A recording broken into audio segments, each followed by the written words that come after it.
Now, if they had a trouble with each other, that's where confrontation comes in. Yes. So confrontation, as we all know, is never easy. And it doesn't matter if it's at work or at home or with friends.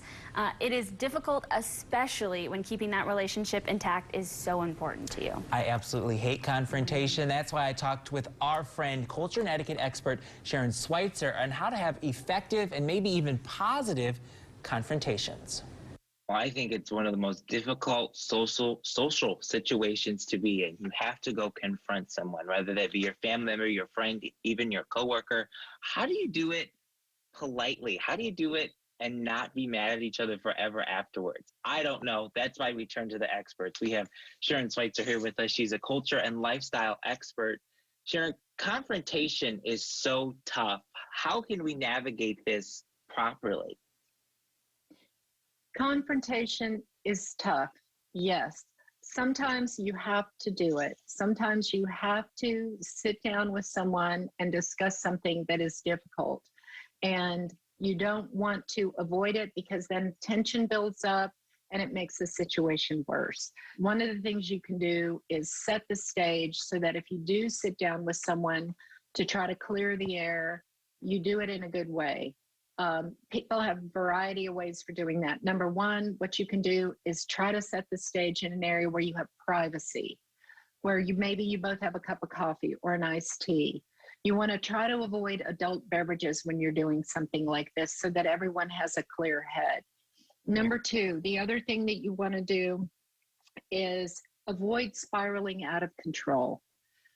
You want to take charge. If you need to, make a list. Make a list of those things, either mentally or physically, that you want to visit with the person about. Number three, take responsibility for your part in whatever the situation is. You need to take ownership for what it is that contributed to the situation. Number four, avoid attacking your colleague or the other individual. It's really good if you say to someone, "That's an interesting approach. Thank you for sharing that with me. That gives me something to think about." And being a good listener is really key in confronting someone effectively. I would have never thought that. When you sit down and you want to talk to someone or hash something out, use the 80-20 rule. That means you decide ahead of time, I'm going to listen 80% here. I'm only going to ask questions 15%, and I'm going to respond to them 5%.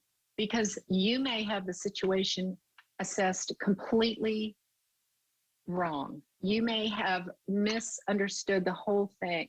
So it's a really good idea to listen 80% and only talk 20%. Now, I never thought of this or heard this rule, but you say we should use eye contact 60-40 when in a confrontation with someone. Well, it's a good idea to use eye contact 60-40 during regular conversation and during most interactions in the U.S., because it's our custom in the U.S.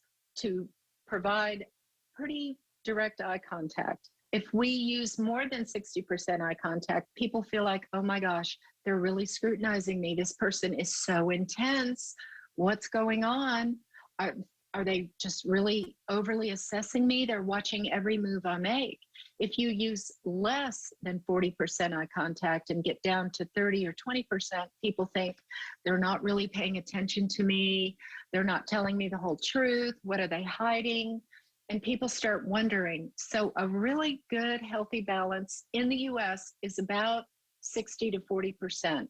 Sharon, you are making us better people one day, one tip at a time. Thank you so much for all of these. I'm going to post all of Sharon's tips for you on confrontation on our website, 9and10news.com, as well as a way for you to connect with her. Thank you so, so much.